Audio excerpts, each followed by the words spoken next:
Welcome back everyone. अभी तक हमने 10 रूल्स अपने डेफिनेट आर्टिकल दा के डिस्कस कर लिए। अब हम 11th रूल से आगे बढ़ेंगे। चलिए बढ़ते हैं। सबसे 11th रूल, अब हमारे पास जो 11th रूल है ये हमें बताता है कि कभी भी जब हम कम्युनिटी के बारे में या नेशनलिटी के बारे में बात कर रहे हैं तो कम्युनिटी से पहले भी और नेशनलिटी से पहले भी हमारा डेफिनेट आर्टिकल दा यूज होगा। अब बात करते हैं कम्युनिटी की। तो कम्युनिटी क्या है भाई? कम्युनिटी है कि कोई भी सोशल ग्रुप जिनके आइडियोलॉजीज एक दूसरे से मैच करती हैं, जो एक ही प्रिंसिपल्स को जो फॉलो करते आ रहे हैं, वो कम्युनिटी है। जैसे रिलीजियस ग्रुप भी कम्युनिटी में आ जाते हैं, है ना। जैसे कि हिंदूज हैं, है ना। तो हिंदूज की एक कम्युनिटी है, इसलिए हम हिंदूज से पहले भी दा इस्तेमाल करेंगे। या मुस्लिम्स हैं तो मुस्लिम से पहले भी लिखते हैं मुस्लिम्स, तो उनसे भी पहले। या सिख्स हैं, सिख, उनसे पहले भी दा यूज होगा। या कोई भी और जो कम्युनिटी के बारे में हम जानते हैं तो उस कम्युनिटी के नाम से पहले हम हमेशा दा का यूज करेंगे। ठीक है। अब बढ़ते हैं नेशनलिटी की ओर। तो नेशनलिटी क्या है भाई? नेशनलिटी है एक कंट्री में रहने वाले लोग, एक नेशन में रहने वाले लोग। इंडिया में जो लोग रहते हैं उनकी नेशनलिटी है इंडियंस। फ्रांस में रहने वाले हैं फ्रेंच। ठीक है। वैसे जैसे चाइना में रहने वाले हैं चाइनीज। तो वही चीज है नेशनलिटी। और जब भी मैं नेशनलिटी की बात करूंगी, किसी एक की नेशनलिटी नहीं कि मेरी नेशनलिटी है कि मैं इंडियन हूं and Indian is my nationality. तो जब हम सिंगल के बारे में बात करें तब दा का यूज नहीं होगा। हाँ, जब हम पूरी नेशन के लोगों के बारे में बात कर रहे हैं जो जिन सब में सिमिलरिटीज हैं एक दूसरे के साथ, तो उनके साथ हम क्या यूज करेंगे? दा यूज करेंगे। जैसे द इंडियंस,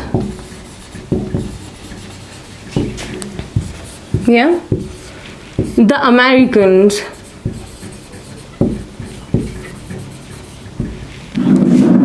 या द चाइनीज और द फ्रेंच। अच्छा, अगर मैं इस तरीके से लिखती हूं, मैं एक एग्जांपल ले लेती हूं और मैं बोलती हूं कि I am dash Indian. Okay, मैं अपने बारे में बता रही हूं कि मैं क्या हूं? इंडियन हूं। मैं एक अपने सिंगल इंडिविजुअल अपने बारे में बता रही हूं, आई एम डैश इंडियन। तो क्या यहां पे दा का यूज होगा? नहीं होगा। यहां पे एन यूज किया जाएगा, आई एम एन इंडियन। अब आप बोलोगे कि यहाँ पर दा का यूज क्यों नहीं हुआ, जबकि मैंने तो यहाँ पे बताया कि नेशनलिटी के साथ तो हमेशा पहले दा लगेगा। यहाँ पर दा इसलिए यूज नहीं होगा क्योंकि मैंने आपको पहले ही बताया कि हम तभी दा लगाएंगे जब पूरी नेशनलिटी के बारे में बात कर रहे हैं। तो यहाँ पर मैं सिंगल इंडिविजुअल अपनी नेशनलिटी के बारे में बता रही हूँ, तो वहां पर मैं दा का यूज नहीं करूंगी, वहां पर मैं आर्टिकल ए या एन का यूज करूंगी। अब यहाँ पे साउंड आई की थी, ई की थी साउंड, तो ई साउंड से पहले जो वॉयल साउंड है उस साउंड से पहले मैं एन लगाऊंगी। राइट। जैसे मैं लिखती हूं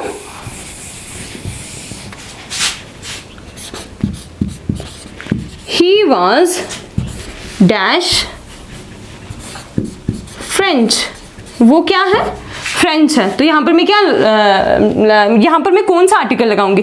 क्या मैं यहाँ पर दा का यूज कर सकती हूँ? नहीं कर सकती, क्योंकि मैं सिंगल इंडिविजुअल के बारे में, किसी के बारे में मैं बात कर रही हूँ, तो यहाँ पर दा का यूज नहीं होगा। ठीक है। अब सेम टाइम पे मैं यहाँ पर बात करती हूँ कि dash French speak French fluently. मैंने यहां पर ये लिखा कि dash French speak French fluently. ठीक है, कि जो फ्रेंच है, मतलब जितने भी फ्रांस में जितने भी लोग रहते हैं वो फ्रेंच है ना। ठीक है, ये उनकी नेशनलिटी के बारे में बात होगी। जितने भी फ्रांस में रहने वाले लोग हैं वो अपनी फ्रेंच लैंग्वेज को, अपनी नेशनल लैंग्वेज को बहुत फ्लुएंटली कहते हैं। तो यहाँ पर क्या इस फ्रेंच से पहले द आएगा? बिल्कुल आएगा, क्योंकि मैं सब फ्रेंच पीपल के बारे में बात कर रही हूँ, right. The French speak French fluently. अब इस वाली फ्रेंच के साथ द नहीं आएगा। क्यों नहीं आएगा? क्योंकि यहाँ पर मैं नेशनलिटी की बात कर रही थी, लेकिन इस जगह पे मैं लैंग्वेज की बात कर रही हूँ, और लैंग्वेज से पहले कभी भी आर्टिकल का यूज नहीं होता, ठीक है। तो इससे पहले द नहीं आएगा, जबकि हमारे फर्स्ट वाले में जो फर्स्ट है, जो फ्रेंच, जहां मैं नेशनलिटी की बात कर रही हूं, उससे पहले द आएगा। एक और एग्जांपल,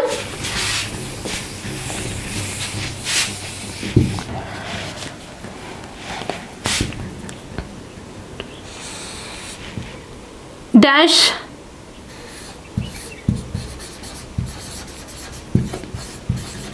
Americans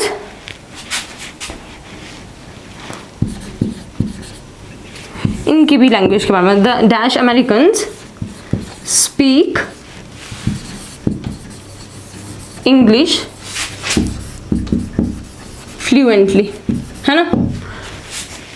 तो यहाँ पर अमेरिकन्स इनकी नेशनलिटी है, सारे के सारे अमेरिकन्स इंग्लिश बहुत वराटेदार बोलते, बहुत फ्लुएंटली बोलते, तो इसीलिए इस अमेरिकन से पहले यहाँ पर द आएगा, क्योंकि नेशनलिटी के साथ हम द लगाएंगे, ठीक है।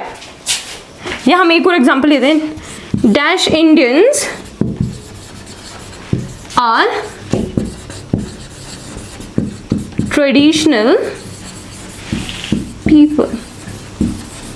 अब मैंने यहाँ पर लिख दिया dash Indians are traditional people.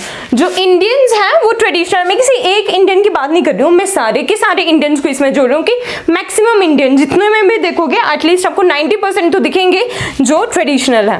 तो डैश इंडियंस आर ट्रेडिशनल, तो यहाँ पर इंडियंस के साथ लगेगा द, क्योंकि द इंडियंस, इंडियन होना इज नेशनलिटी, ठीक है।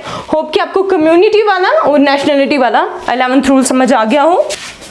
आते हैं अपने 12th रूल की तरफ, जो ये कहता है कि किसी भी पॉलिटिकल पार्टी या हिस्टोरिकल इवेंट के नाम से पहले हमेशा हम आर्टिकल द का यूज करते हैं। तो पॉलिटिकल पार्टीज, हमें तो बहुत सारी पॉलिटिकल पार्टी पता है अपनी कंट्री की, कौन कौन सी है? बीजेपी,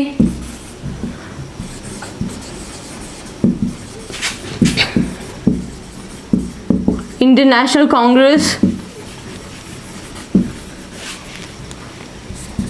बीएसपी, बड़ी सारी हैं और भी हैं, जो भी हैं जितने भी पॉलिटिकल पार्टीज हैं इनके नाम से पहले भी हम द लगाएंगे। The BJP, the Indian national Congress and the BSP, और बाकी जो भी है जैसे एनसी है या बाकी पीडीपी है, जो भी पार्टी है उनके नाम से पहले हम आर्टिकल, डेफिनेट आर्टिकल द का यूज करेंगे।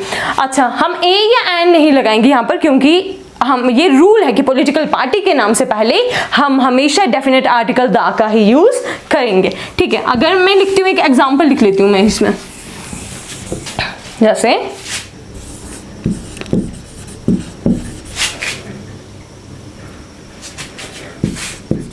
Shrimati Sonia Gandhi is the party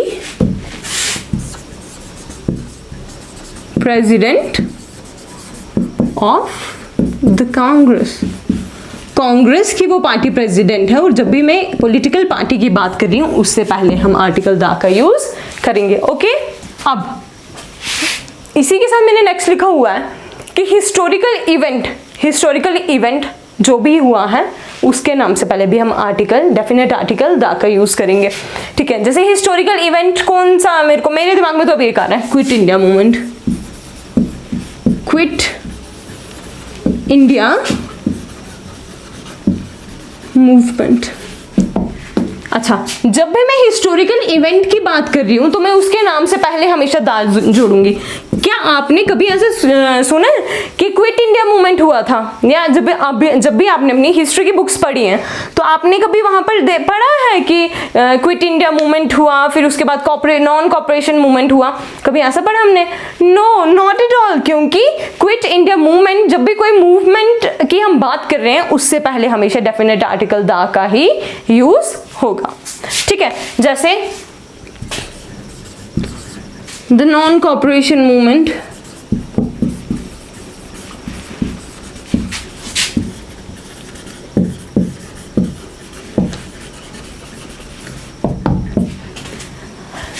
ठीक है, तो होप कि आपको 11th और 12th रूल भी क्लियर हो गया हो। अब मैं नेक्स्ट 13th और 14th रूल लिखती हूँ। तो बढ़ते हैं नेक्स्ट रूल की तरफ। हमारा 13th रूल ये बताता है कि ऑर्डिनल्स के नाम से पहले भी हम डेफिनेट आर्टिकल द का यूज करते हैं। तो ऑर्डिनल्स क्या होते हैं? ऑर्डिनल्स के बारे में मैं आपको सबसे पहले ऑर्डिनल्स के बारे में बता दूं कि ऑर्डिनल्स क्या है। आपने नंबर सुने इस तरीके से 1 2 3, जो हम बचपन से पढ़ते आ रहे हैं, न्यूमरल्स को कैसे लिखा जाता है वर्ड फॉर्म में, वो ये है 1 2 3, है ना, ये तो हम सबको पता है। और एट द सेम टाइम हमें इन नंबर्स के बारे में भी पता है, first, second, third, fourth, fifth, जो भी है आगे सो ऑन करके। अब जो पहली कैटेगरी के नंबर जो मैंने आपको फर्स्ट में बताए हुए हैं, जहां पर है 1 2 3 एटसेट्रा, और सेकेंड रो में लिखा हुआ है मैंने फर्स्ट, सेकेंड, थर्ड एटसेट्रा। जो 1 2 3 के टाइप के नंबर जो होते हैं ना, इनको कहते हैं कार्डिनल्स। क्या कहते हैं इनको? कार्डिनल्स। और जो सेकेंड कैटेगरी के नंबर है, फर्स्ट, सेकेंड, थर्ड एटसेट्रा, इन नंबर्स को कहते हैं ऑर्डिनल्स। तो रूल नंबर 13 हमें यही बता रहा है कि जब भी ऑर्डिनल्स का यूज हो रहा है, ऐसे वाले नंबर्स का यूज हो रहा है, तो हम वहां पे डेफिनेट आर्टिकल द का यूज करेंगे। जैसे एग्जांपल दूं मैं, जैसे Mahi is dash first, Mahi is dash first girl to enter the auditorium. Mahi पहली लड़की है जो ऑडिटोरियम में एंटर हुई। Mahi is dash first girl to enter the auditorium. ठीक है, अब मैंने क्या कहा कि ऑर्डिनल्स के नाम से पहले भी डेफिनेट आर्टिकल द का यूज होगा। तो यहाँ पर क्या हमने ऑर्डिनल लगाए हुए हैं, कार्डिनल लगाया हुआ है? हमने तो यहाँ पे फर्स्ट लगाया हुआ है, और फर्स्ट क्या है? ऑर्डिनल है। और मैंने आपको यही बताया है 13th रूल में कि ऑर्डिनल्स के नाम से पहले भी हम डेफिनेट आर्टिकल द का यूज करते हैं। हाँ, अगर कार्डिनल के बारे में हम बात करें, जैसे माही इज, जैसे हम बात करें कि Mahi is one girl, Mahi is one among the other girls to enter the auditorium. जैसे मैं यहाँ पे लिख लेती हूँ,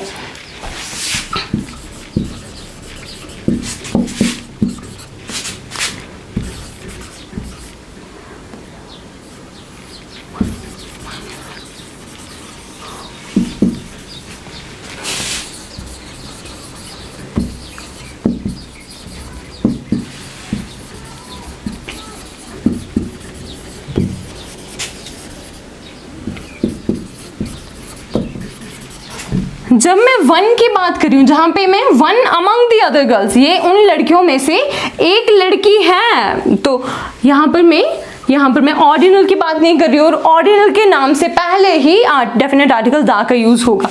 तो माही इज, यहां पर कोई आर्टिकल लगेगा, यहां पर आएगा नो आर्टिकल, यहां पर कोई भी डेफिनेट आर्टिकल द का यूज नहीं करेगा। ठीक है, अब 14th रूल क्या कहता है? 14th रूल बेसिकली मिक्सचर है काफी सारे रूल्स का, 5 चीजों को मैंने यहाँ पे मर्ज कर दिया हुआ है। 14th रूल ये कहता है कि जब भी हम इन्वेंशंस की बात कर रहे हैं, या म्यूजिकल इंस्ट्रूमेंट्स की बात कर रहे हैं, या शिप के बारे में बात कर रहे हैं, या ट्रेन या एरोप्लेन की बात कर रहे हैं, तो इनके नाम से पहले भी हमेशा डेफिनेट आर्टिकल द का ही यूज होगा। अब जैसे इन्वेंशन है हमारे पास, जैसे मैं लिखती हूँ who invented dash टेलीफोन। अब टेलीफोन हमारे पास एक इन्वेंशन है, और मैंने क्या कहा कि इन्वेंशन के नाम से पहले भी हम डेफिनेट आर्टिकल द का यूज करेंगे। हु इन्वेंटेड डैश टेलीफोन आएगा, हु इन्वेंटेड द टेलीफोन। ठीक है, second one is musical instruments के नाम के साथ भी, जब भी हम म्यूजिकल इंस्ट्रूमेंट की बात करें, जैसे कि ढोलक, जो भी म्यूजिकल इंस्ट्रूमेंट पता है हमें, ठीक है, जब भी वो सेंटेंस में आ रहा है तो उससे पहले डेफिनेट आर्टिकल द का यूज होगा। डैश फ्लूट, तो ये सब म्यूजिकल इंस्ट्रूमेंट्स हैं, तो इनके नाम से पहले हम डेफिनेट आर्टिकल द का यूज करेंगे। अब शिप के नाम से पहले भी तो किसी शिप का नाम लिख लेते हैं और उसके पहले द लगा देते हैं, जैसे द विक्रांत, यहाँ लिखते हैं डैश गाजी। ये शिप के नाम हैं दोनों, तो इनके नाम से पहले हम दा का यूज करेंगे। ट्रेन के नाम के साथ जैसे हम लिख लेंगे राजधानी एक्सप्रेस, राजधानी